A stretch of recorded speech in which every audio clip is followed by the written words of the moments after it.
Okay, gentlemen and lady, allow us to cross over to our other studios. My colleague Emmanuel Toy is set to give us the outlook of the coming week in terms of the major developments we should anticipate. To, over to you.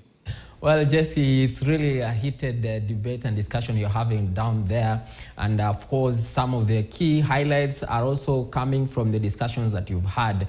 And some of the key things, one of them is the Affordable Housing Bill 2023 will be assented into law by President William Ruto tomorrow morning.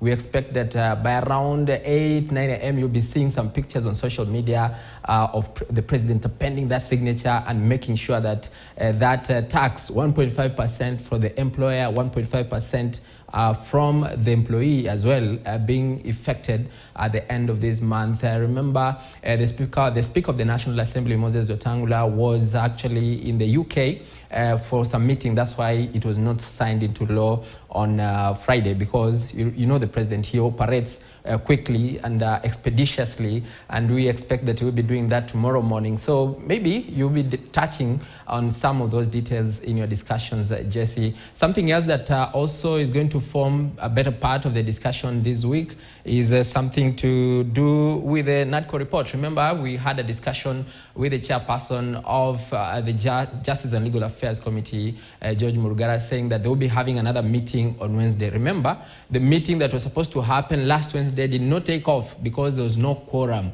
I don't know how they did not have quorum from both sides because this is a joint committee that should have been able to provide that quorum, and they have 45 days to do their work, finish and report back to the Speaker of the National Assembly, Moses Wetangula, who had commenced and of course asked the legislators to do that bit before the lapse of that time.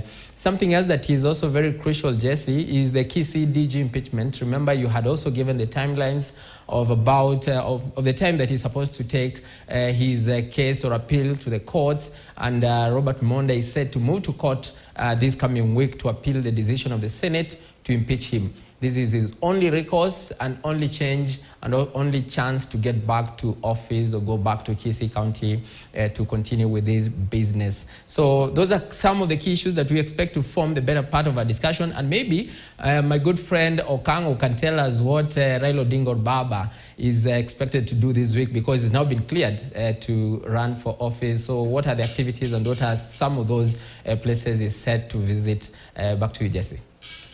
That's Okango.